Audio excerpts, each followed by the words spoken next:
Welcome to Heartfelt Revenge, or as you know, that moment when life is finally quiet? When you've worked so hard for so long that the chaos has settled and you can just breathe? That was me 3 weeks ago. And then my phone rang. My name is Fiona. I'm 28 years old. And 12 years ago, the people who were supposed to love me handed me a plane ticket, a single suitcase, and a lie so big it took over a decade to unravel. But I'm getting ahead of myself. Let me start from the beginning. Please subscribe and like this video and listen to my story till the end and let me know which city you're listening from. That way, I can see how far my story has traveled. I am an architect living in Lyon, France. I design spaces where people feel safe, feel at home. The irony of that is not lost on me. I built a career creating the very thing that was stolen from me at 16. I put myself through college in a country where I didn't speak the language when I arrived.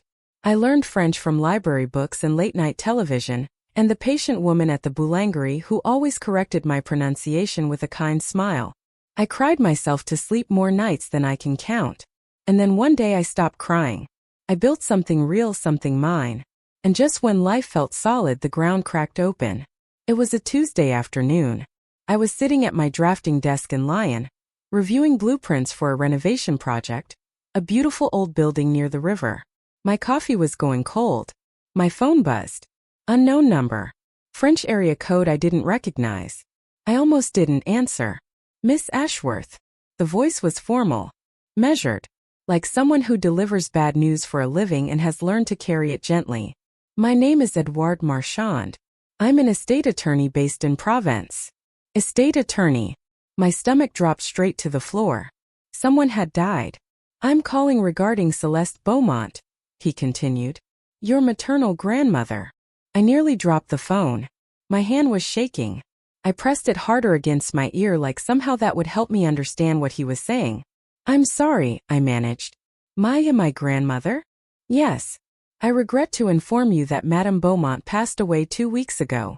She was 89. 89. She'd lived to 89. See, here's what you need to understand. The people who raised me, the people who were supposed to be my parents, they told me my grandmother had died years ago. They sat me down when I was maybe 9 or 10 and they said, "There's no family left in France, Fiona. You're one of us now." And I believed them. I cried for a grandmother I had never met, a woman I was told was gone. She wasn't gone. She was alive. She was watching. And they knew. Miss Ashworth, are you still there? Yes, I whispered. I didn't know she was alive. There was a pause on the other end. When Edouard Marchand spoke again, his voice was softer. Like he'd done this before. Like he'd learned when to stop being formal. Madame Beaumont was aware of that, he said. She left specific instructions in her will. What kind of instructions?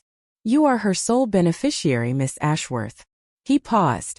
She left you everything.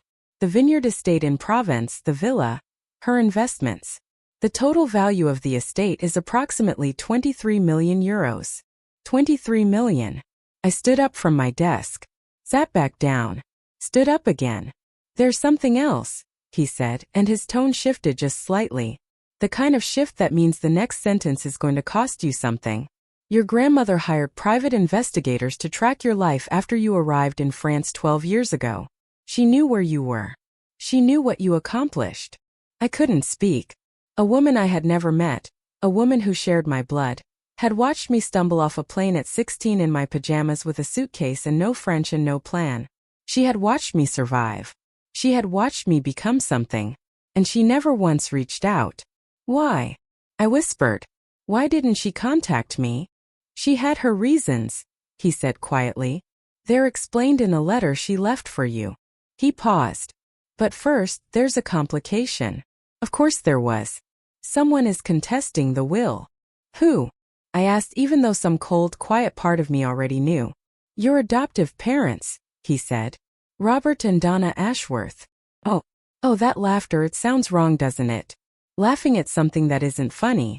But I laughed. This short, broken sound that came out before I could stop it, because what else do you do when the universe tells you the people who threw you away are now trying to pick your pockets on the way out the door? I sat back down at my desk. My coffee was completely cold now. My blueprints were still spread out in front of me. this beautiful old building I was helping restore. And somewhere in America, Robert and Donna Ashworth had heard about my inheritance and decided they deserved half of it. That night I couldn't sleep. I poured a glass of wine I didn't drink. I sat on the floor of my apartment, back against the couch, and let the memories come. They always come at night. Christmas Eve. I was 16. There was no tree that year. No presents. I remember thinking it was strange, but I had learned not to ask questions in that house. Questions made things worse. So I sat at dinner and I kept quiet and I told myself maybe they were just busy, maybe January, maybe. My adoptive father called me downstairs after dinner. My adoptive mother was already wearing her coat. My suitcase was by the front door. "What's going on?" I asked. Robert handed me an envelope. Inside was a plane ticket. One way. Paris. "Your real family is in France," Donna said. She wouldn't look at me. She was looking at the wall just past my shoulder. "Your mother died there. Your people are there." She finally glanced at me just for a second. "You've never really been ours, Fiona. We tried." She shrugged. Like it was nothing. Like I was nothing. "It's time." I remember the smell of gingerbread coming from the neighbor's house next door. I remember the Christmas lights on their porch, blinking red and green and gold. I remember the sound of my own voice cracking, going high and desperate in a way I had never let it go before. "Please." What did I do? "I'll do better, I'll be better, I'll." "Car's running," Robert said. "Get your coat." They drove me to the airport in silence. Donna never turned around. Not once. When we pulled up to the departure terminal, she stayed in the car. Robert walked me to the curb, handed me my suitcase and said, "There's an address inside. A group home in Marseille. They're expecting you." Then he got back in the car and drove away. I was 16 years old standing on a curb at O'Hare Airport in my pajamas. I had a suitcase, a one-way plane ticket, and an address for a city in a country where I did not speak one single word of the language. They told me my mother died in Marseille. She didn't. I found out years later she died in Paris. A car accident when I was 2. Even that small detail they couldn't tell me the truth. Even that they lied about. And now, 12 years later, they wanted my inheritance. I sat there on my floor until almost 3 in the morning. Not crying. I had run out of tears for Robert and Donna Ashworth a long time ago. I just sat there, turning the phone over in my hands, thinking about how a person can spend their entire childhood in a place that was never a home. My phone buzzed. A text from Edouard Marchand. "Call me tomorrow. There's something in the adoption file you need to see." I stared at the ceiling. Something in the adoption file. Whatever it was, I knew it was going to hurt. The truth usually does before it sets you free. Stay with me. Because what Edouard found in that file is something that changes everything. And what happened next, I promise you, you are not ready for. The legal documents arrived by courier the next morning. I spread them across my kitchen table, made myself a strong coffee, and read the complaint 3 times. Because surely I was misunderstanding something. Surely no person, no actual living human being, could have the audacity to. Robert and Donna Ashworth, plaintiffs, versus the estate of Celeste Beaumont. Their argument was simple. They had raised me for 13 years. They had fed me, clothed me, educated me. Under certain interpretations of family law, they claimed a right to a portion of any inheritance I received as a minor or would have received had they maintained custody. They were asking for 50%. 11.5 million euros. For abandoning me at an airport on Christmas Eve. That sound, that silent, breathless, wordless shock, it has its own weight. I just sat there holding these papers. This formal, legal, very official claim that said, in the polished language of law, that Robert and Donna Ashworth deserved half of my dead grandmother's life savings because they had once briefly housed me. I called my best friend Sophia. She works at the same architecture firm. She came over during her lunch break and found me sitting on the floor surrounded by papers. "They can't actually win this," I said when she walked in. "Can they?" Sophia picked up the complaint and scanned it. Her jaw tightened in that way it does when she is trying very hard not to say something that would upset me further. "They're not trying to win," she said finally. "They're trying to pressure you into settling." She set the papers down. "They know you don't want a public fight. They're betting you'll pay them to go away." She was right. I have always hated conflict. I spent 12 years trying to forget these people existed. The thought of dragging all of this into a courtroom, of having strangers pore over the worst years of my life, it made me feel sick. How did they even find out about the inheritance? I asked. I only learned about it yesterday. Sophia scrolled through her phone and handed it to me. It was a Facebook post from Donna. A long, tearful post, paragraphs and paragraphs, about the daughter we lost and a family being torn apart by greed. She had tagged my old American account, the one I hadn't touched in years. The post had 3,000 shares. And buried in the comments, someone had written, I heard she inherited millions from some European relative. Her poor parents. Donna had made sure everyone knew. She was controlling the story before I even knew there was a story to tell. My phone rang. Unknown number. I recognized it this time. I answered. Fiona, sweetheart. Donna's voice thick with tears. We need to talk. I should have hung up. I didn't. Donna. I kept my voice flat. Why are you suing me? Suing. She let out this wounded gasp, this perfectly performed wounded gasp that I have been hearing since I was a child and still lands somewhere soft. Honey, that's such an ugly word. We're not suing you. We're just trying to protect what's fair. For the family. What family? You told me I was never part of yours. Oh, Fiona. Her voice cracked. Right on cue. Always right on cue. You were so young. You misunderstood. We were trying to help you find your roots. We thought it was what you needed. Then Robert's voice in the background muffled, and then he came on the line. Fiona, let's not make this adversarial.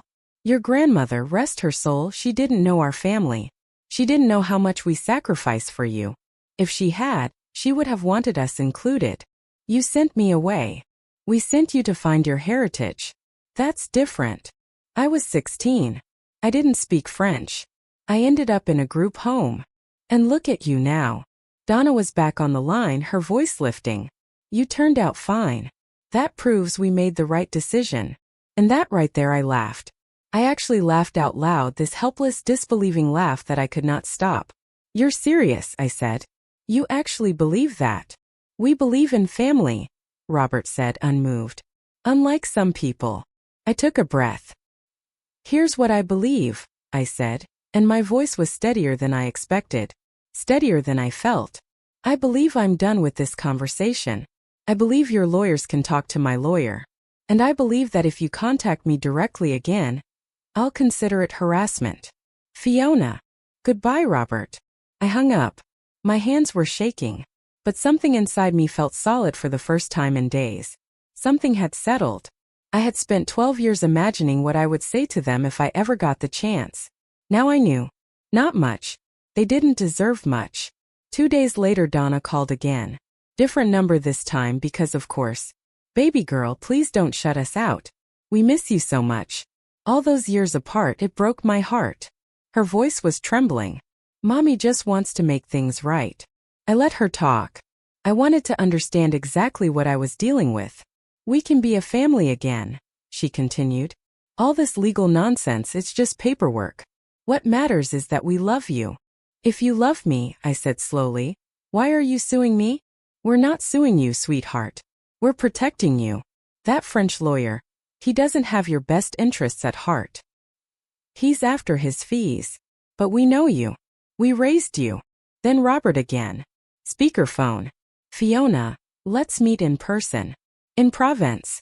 We'll fly over next week, sit down like a family, and sort this out without lawyers poisoning everything. Without lawyers, I repeated. Just us. The people who matter. I thought about what Sophia had said. They're betting you'll pay them to go away. I don't think that's a good idea, I said. Why not? And just for a second, just one tiny crack in the performance, Donna's voice sharpened before it softened again. Honey, we're your parents. You can trust us. You drove me to an airport in my pajamas and left me on the curb. Silence. Then Robert, so calm it made my skin crawl. You're remembering it wrong. You wanted to go. You were curious about France. I was crying, I said. I begged you not to leave me. Children cry about everything. I'm not a child anymore. I cut him off. And I'm not remembering it wrong. Donna made this small wounded sound. You're breaking my heart, Fiona. You broke mine first. I hung up. Then I called Edouard Marchand and told him about the meeting request. He shut it down immediately. Absolutely not.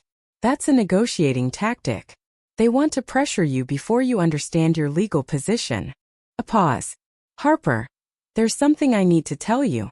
I've been looking into the adoption records. Your grandmother requested copies years ago. I sat down. What did you find?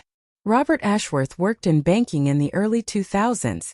Specifically, he handled international wire transfers for high-net-worth clients. He paused. Including the Beaumont family. The room tilted. He knew about my grandmother before they adopted me. It appears so, Edouard said. I can't prove intent yet, but the timeline is very suggestive. I thought about 13 years of birthday cards signed love, mom and dad. 13 years of being told I was lucky they chose me. 13 years of feeling like I owed them something I could never fully repay. Some debt of gratitude I kept trying to pay with good grades and quiet obedience and not asking too many questions. Was any of it real? I whispered. Edouard was quiet for a moment. I have a contact, he said finally. A social worker in Chicago who handled adoptions in that period. She's retired now, but she kept copies of her files. She's been following the news coverage of the lawsuit. She reached out to me directly. He paused. She said she wanted to make things right. That night an email arrived from a woman named Clara Donnelly. The subject line read, I'm sorry I didn't speak up sooner. I stared at it for a long time before I opened it. Whatever Clara Donnelly had kept in her files for 25 years, whatever she had found while cleaning out her office before retirement, I knew it was going to change everything. And I knew it was going to hurt first. But for the first time since Edouard Marchand's call, I felt something shift. Something that felt cautiously, quietly like hope. Hold on. Because in the next part, Robert and Donna show up in France. In person. Without warning. And what happens in that meeting room is something I will never forget for as long as I live. They showed up anyway. I was at Edouard Marchand's office in Aix-en-Provence, sitting across from him at a long oak table reviewing documents, when his assistant knocked on the door. There are people in the lobby, she said. And she had that careful, neutral expression people put on when they are delivering news they know is going to land badly. They say they're your parents. My blood went cold. Tell them I'm in a legal meeting. They're insisting. She hesitated. They brought a young woman with them. They say they won't leave until you see them. Edouard looked at me. You don't have to do this. I know. I stood up. But I need to see their faces. I need to know what I'm dealing with. We walked to the lobby together. And there they were. Robert in a pressed blazer, looking like he'd just stepped off a golf course somewhere in the American Midwest, tan and unhurried, like a man who has never once in his life had to eat an uncomfortable truth. Donna in a floral dress, dabbing her eyes with a tissue, a prop she has been carrying for as long as I can remember. And beside them, a young woman I barely recognized. Mia. The girl they had adopted 2 years after me. The one who got piano lessons and summer camps and a bedroom with a bay window and a walk-in closet, while mine was in the basement. She had grown up. She was maybe 24 now. Pretty. Nervous in a way that made my chest ache because that nervousness I recognized it from the inside. Fiona. Donna rushed toward me, arms wide open. Don't touch me. She stopped. Her face crumpled. It was very convincing. Baby. I'm not your baby. I'm not your daughter. I'm not your anything. Robert put a hand on Donna's shoulder. The voice of reason. Fiona, there's no need for hostility. We came all this way. The least you can do is hear us out. You came uninvited. You're interfering with legal proceedings. I looked at Mia. Why are you here? Her voice was small. They said you might want to meet me. That we could be sisters. Oh, that twisted something in my chest. Something sharp and sad at the same time. Because it wasn't her fault. None of this was her fault. She was just another child they had brought into that house. You're not part of this, I told her as gently as I could. This isn't about you. Donna started sobbing louder. She turned to Edouard. You see? You see what she's become? We lost our daughter. Her voice cracked on the word daughter, and something in me that had almost softened went cold again. Edouard looked at her evenly. Madam Ashworth, my client has asked you not to touch her. I suggest you respect that boundary. Boundary? Robert scoffed. Family doesn't have boundaries. Mine does. After they left, escorted out by building security after Robert raised his voice at Edouard's assistant, we walked back to the office and Edouard closed the door behind us. He pulled a worn manila folder from his briefcase and set it on the table between us. I was going to wait, he said. But I think you need to see this now. He spread several documents across the desk. I recognized the format immediately. Adoption agency paperwork dated 2001. These are copies from the original file. Your grandmother obtained them through legal channels years ago. I scanned the pages. Standard forms, background checks, home study reports. Nothing that seemed out of the ordinary until a single line highlighted in yellow. Family background of child. Maternal grandmother, Celeste Beaumont. Residing in Provence, France. Significant assets reported. They knew, I said. The words came out hollow. Like air leaving a punctured tire, slow and inevitable. They knew before they signed the adoption papers. Edouard pointed to another document. This is a note from the agency caseworker. She flagged the application because Robert Ashworth asked multiple questions about your biological family's financial status during the home study interview. She found it unusual. He paused. The word she used in her notes was concerning. But the adoption went through anyway. How? Budget cuts. Understaffing. You know how these things work. I stared at the papers. 13 years of my life reduced to a line item on an intake form. Your grandmother tried to make contact when you were 8, he continued. She sent letters. Gifts. Every single one was returned unopened. The Ashfords told her you didn't want a relationship. I didn't know she existed. I know. His voice was very soft. She knew that too eventually. That's why she kept her distance after you came to France. She didn't want to intrude on the life you'd built. She watched me struggle for 12 years. She watched you succeed. There's a difference. He paused. She wanted you to know you could do it on your own. And then she wanted to give you everything she had. My eyes burned. I pressed my hand over my mouth. There's more in these files, he said. But we'll need time to verify it all. The social worker, Clara Donnelly. She has the rest of the pieces. She's flying in next week. She wants to testify in person. That night, alone in the small apartment near the estate, I read Clara Donnelly's email. It started with, "My name is Clara Donnelly. In 2001, I was the caseworker assigned to your adoption. I have carried guilt about your case for 25 years. She wrote about how the Ashfords had asked too many questions during the home study, about inheritance potential, about the child's biological family, about assets and properties.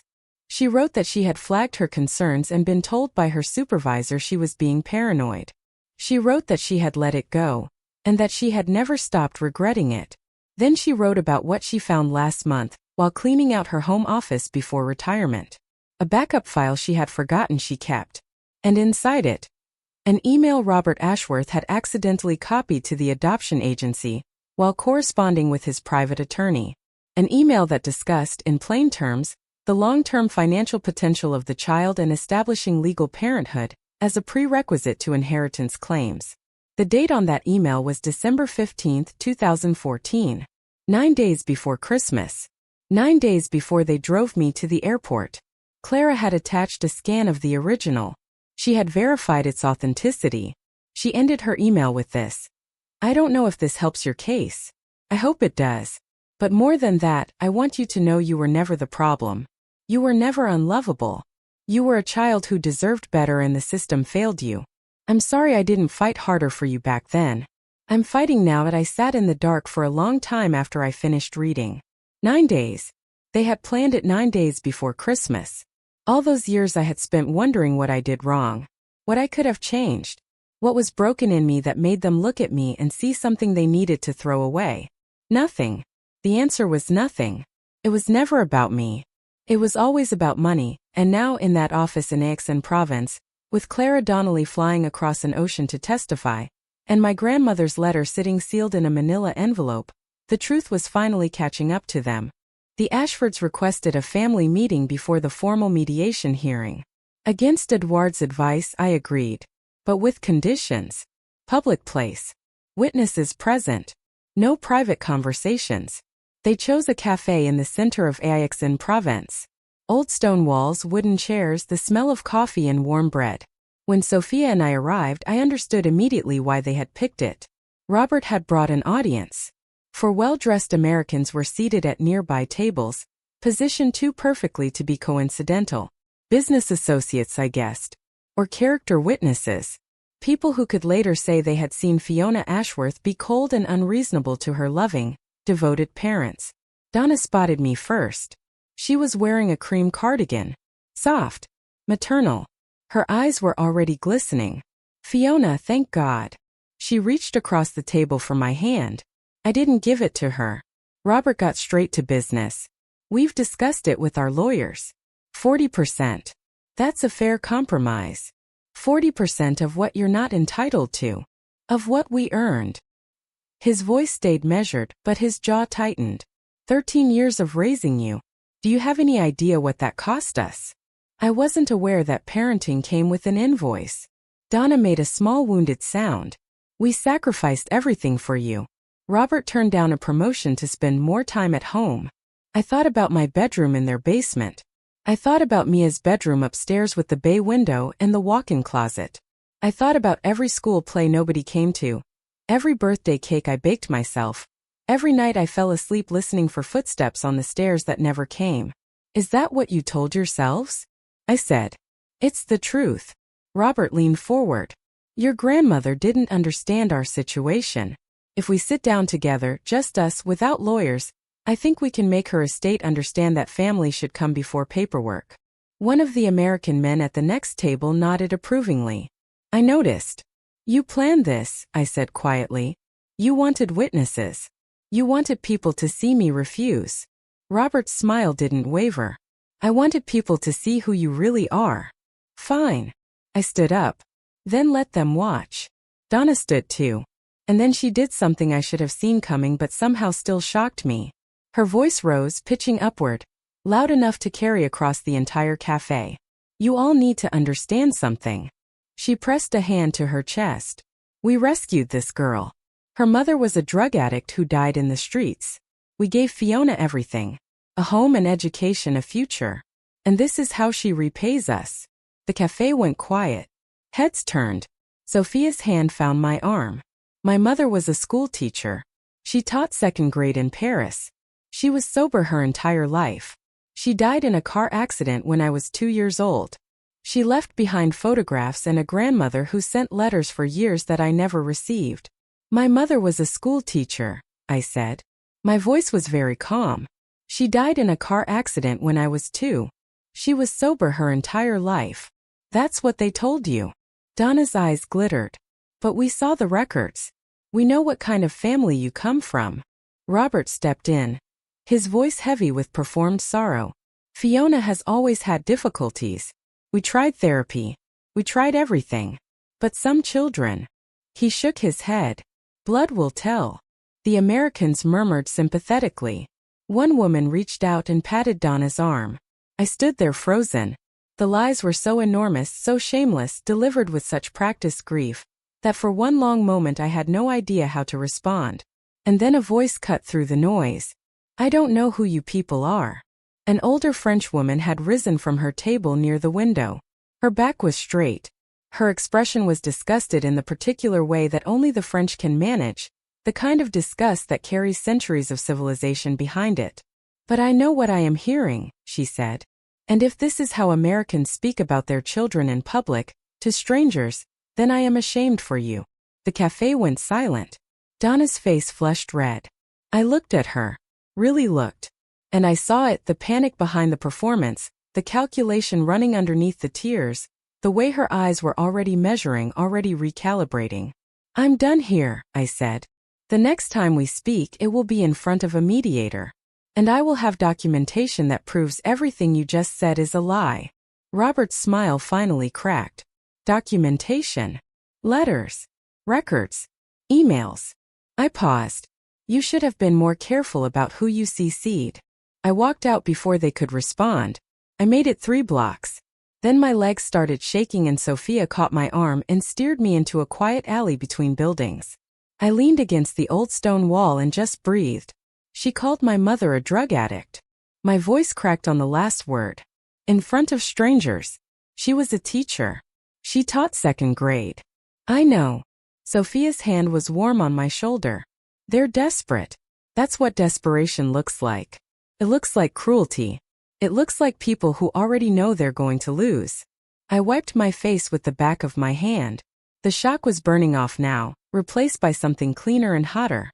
Something that had been building for 12 years, patient and quiet, waiting for exactly this moment. I want them to answer for what they did, I said. In front of witnesses. With evidence on the record. Then that's what we'll do. Sophia pulled out her phone. I'm calling Edouard. We're moving up the mediation. That night, Edouard confirmed that the email from Clara Donnelly had been independently verified. Metadata checked. The law firm confirmed their records matched. Harper, this email proves premeditation, he said. They plan to use you as a pathway to your grandmother's money. When that failed, they discarded you. And now that she's dead and the money is accessible, they're trying again. Will it hold up in mediation? It will do more than that. And for the first time I heard something like satisfaction in his voice. Your grandmother also left a letter to be read at the hearing. What does it say? The full truth, he said. Everything they tried to hide. I held my phone against my chest for a long time after I hung up. Somewhere in America, Robert and Donna Ashworth were getting dressed for dinner and telling themselves they still had a chance. They were thinking about how much they needed this. They were thinking about how to play the room. They didn't know about Clara. They didn't know about the email. They didn't know about the letter my grandmother had left, sealed in its envelope, waiting to be opened in a hearing room in Aix-en-Provence. They had no idea what was coming, and neither really did I. The mediation was held in a small hearing room at the Aix-en-Provence courthouse. High ceilings, tall windows, morning light falling across stone floors. The French coat of arms mounted on the wall behind the mediator's bench. The kind of room that feels like it has absorbed centuries of people telling the truth and being believed. I arrived early with Sophia. We sat on one side of the U-shaped table arrangement, Edouard beside me with his files in neat stacks. The Ashfords came in 5 minutes late. Robert walked like he owned the room. Donna had fresh tears already glistening, applied with the precision of someone who has had a great deal of practice. Their attorney, a sharp-faced man from an American firm with a Marseille branch, carried an oversized briefcase and wore the expression of someone who had seen worse and expected to be home by Friday. I barely noticed any of them, because sitting in the row of chairs behind us was Clara Donnelly. She was smaller than I'd imagined, gray-haired, maybe late 50s, wearing a simple navy blazer and the expression of a woman who has made a decision and intends to see it through. When our eyes met, she nodded once. Steady, certain. She had flown across an ocean. For me. For a child she had processed in a file 25 years ago and never forgotten. I had to look away before I fell apart. Are all parties present? The mediator was a woman in her 60s, crisp and clear-eyed. Judge Moreau, according to the nameplate. Formalities. Names. Legal references. Then Judge Moreau reviewed her notes, looked up and said quite simply, Mr. Ashworth, Mrs. Ashworth, before we proceed, I have a question. She looked directly at Robert. Prior to adopting Fiona, were you aware of the existence and financial status of her biological grandmother, Celeste Beaumont? The room went very still. Robert's smile stayed fixed. Something flickered behind his eyes just for a second and then was gone. Absolutely not. We had no knowledge of. Thank you. Judge Moreau made a note. Counsel for the respondent, you may present your evidence. Edouard opened his folder. He laid a copy of the email in front of the judge. He laid copies in front of opposing counsel. He explained in his measured, unhurried way exactly what it was and where it had been found. Robert was still smiling. His hands had gone completely still. Edouard finished speaking. Judge Moreau read the email in silence. Her expression didn't change. But I saw her jaw tighten. I will read the relevant passage aloud for the record. She read it clearly. No emotion. No editorial. Just the words. The child has a maternal grandmother residing in Provence, France with significant assets. Vineyard, real estate, investments. If we establish legal parenthood, we position ourselves favorably for any future inheritance claims. This is a long-term investment. The words hung in the air like smoke. Donna let out a small gasp. That's taken out of context. Mrs. Ashworth. Judge Moreau's voice was ice. You will have an opportunity to respond. Until then, remain silent. Robert's attorney was flipping through pages frantically. Your Honor, this document was never disclosed. Because it was buried in agency archives, Edouard said calmly. Until Miss Donnelly found it last month while preparing for retirement. Judge Moreau looked at Clara. Clara stood. And when she spoke, her voice was the clearest thing in that room. Yes, Your Honor. I received this email in March of 2001. I flagged my concerns to my supervisor. I was told to proceed with the adoption anyway. She paused. I have regretted that decision for 25 years. Donna started to cry. Real tears this time. Or at least different ones. Less calculated. More cornered. Robert's smile was gone. I have one additional item to present, Edouard said. He withdrew a sealed envelope from his briefcase. This is a letter written by Celeste Beaumont and included with her will. Per her instructions, it is to be read aloud at any legal proceeding concerning the estate. Judge Moreau nodded. Edouard broke the seal and began to read. My dearest Fiona, by the time you hear this I will be gone. But I want you to know the truth. All of it. I stopped breathing. I knew about you from the day you were born. Your mother, my daughter Elise, sent me photographs every week.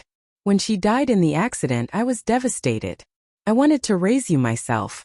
But I was 71 and living in another country, and the authorities said a grandmother overseas was not a suitable guardian. Diane made a strangled sound. Robert stared at the table. When the Ashfords adopted you, I was hopeful. I wrote letters. I sent gifts. Every single one was returned unopened. They told me you wanted nothing to do with me. My chest ached. A deep physical ache, the kind that comes from grief you have been carrying for so long you forgot it was grief. In 2014, your adoptive parents contacted me directly. They asked for money. They said if I didn't pay them to continue supporting you, they would send you back to the foster system. I refused. I believed they were bluffing. Edouard paused. 9 days later, they put you on a plane to France. You were 16 years old. You had nothing. He cleared his throat softly. I watched you arrive at the group home in Marseille. I watched you learn French. Find work. Put yourself through school. I wanted so badly to come to you. But I thought, if she can do all of this alone, she must not need an old woman complicating her life. I wiped my face. I didn't care who saw. I was wrong. I should have come to you sooner. I hope this inheritance is some small compensation for all the years I stayed silent. But more than money, I want you to know, you were never unwanted. You were loved from afar, imperfectly but completely. Always. The room was silent. Then Robert exploded. He shoved back from the table. This is hearsay. That woman was not in her right mind. We never. Mr. Ashworth. Judge Moreau's voice cut through the noise like a blade. Sit down. We cared for that child for 13 years. We have rights. You have the right to remain silent, which I strongly suggest you exercise. Donna was sobbing openly, her careful presentation finally dissolving. We loved her. We did. Whatever mistakes we made. Mistakes. The word came out of me before I could stop it. I stood. I didn't plan to. My voice was very steady. You contacted my grandmother and demanded money. When she refused, you abandoned me. That's not a mistake. That's a transaction. You don't understand. Robert's voice broke. Actual broke. For a moment he looked his age. We were in debt. We needed. Stop. His attorney grabbed his arm. Stop talking. Robert pulled away. She owes us. We gave her everything. You gave me nothing. I didn't raise my voice. I didn't need to. You used me. When I stopped being useful, you threw me away. And now you want to profit from my grandmother's death. A woman you kept me from ever knowing. Silence. And then a small voice from behind me.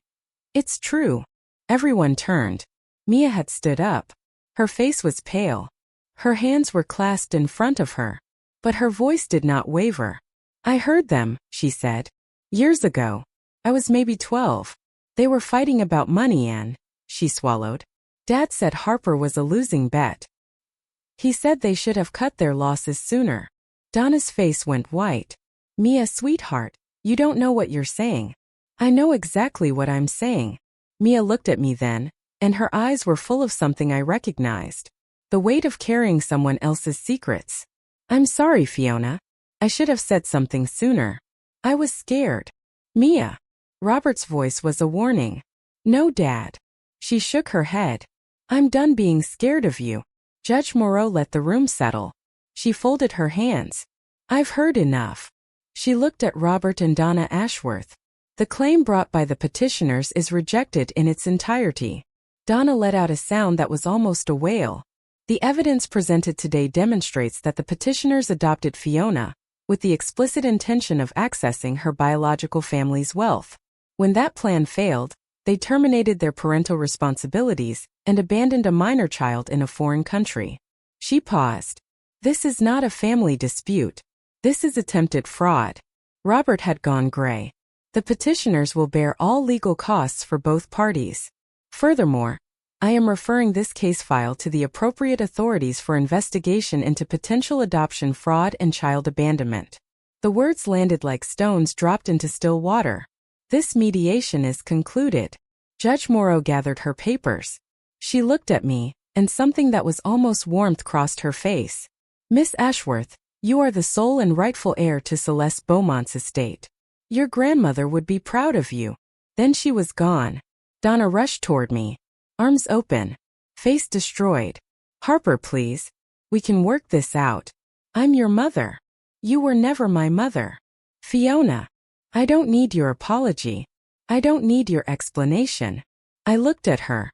The woman who had driven away without turning around. I just need you to leave me alone. Permanently. I turned to Edouard. We're done here. I walked out with Sophia beside me and 12 years of silence finally broken at my back. I did not look back.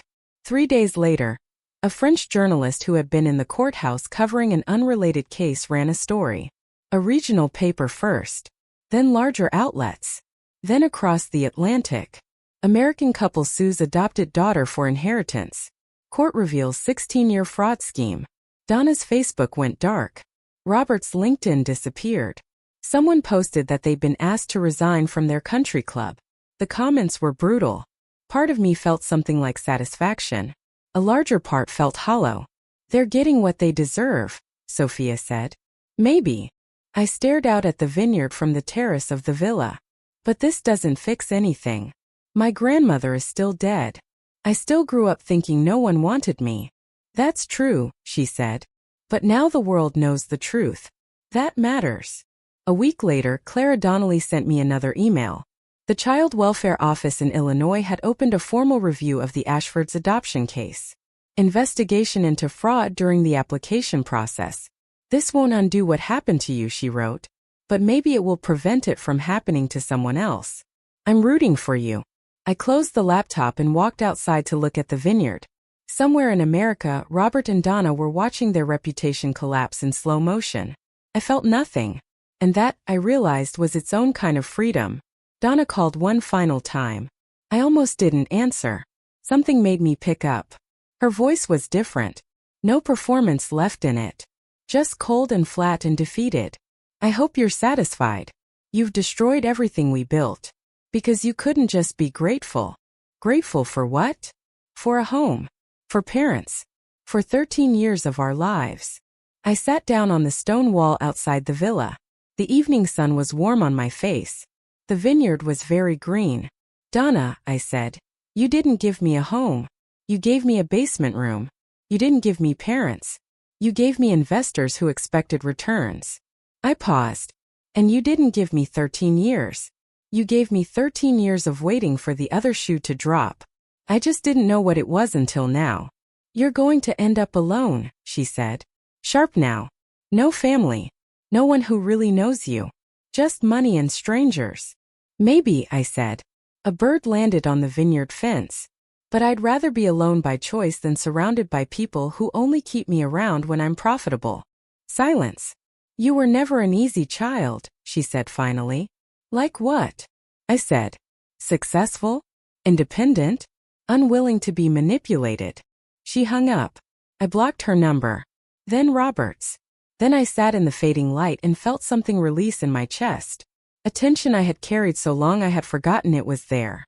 A week later, a small package arrived from Mia. Inside was a box of photographs. Pictures of me as a child, pictures Robert and Donna had planned to throw away. Her note was short. These belong to you. I'm sorry it took me so long to do the right thing. I held them for a long time. Then I put them somewhere safe. 3 months later I moved into the villa. I still worked at the architecture firm. Still met Sophia for coffee on Saturday mornings. But now I had space and a garden and a view of the vineyard where my grandmother had spent her final years watching over me from a distance. I used part of the inheritance to establish a scholarship fund for young people aging out of foster care. I named it after my mother, Celeste Beaumont, the school teacher I had never known. 1 year after the mediation, I visited her grave in Paris for the first time. A simple headstone. Her name, her dates, and a line of poetry. Someone had been leaving flowers for decades. My grandmother. I sat on the grass and talked to her for an hour. About the life I had built. About the grandmother I had missed. About the future I was finally starting to imagine. I wish I had known you, I said at the end. But I'm proud to be your daughter. The wind stirred the flowers on the grave. I chose to believe she heard me. 1 year after the mediation, I wrote a single public post. I was not trying to go viral. I just needed to say it once on my own terms. A lot of people have asked me about my story. Here's what I'll say. I was adopted at 3, abandoned at 16, and spent 12 years building a life from nothing.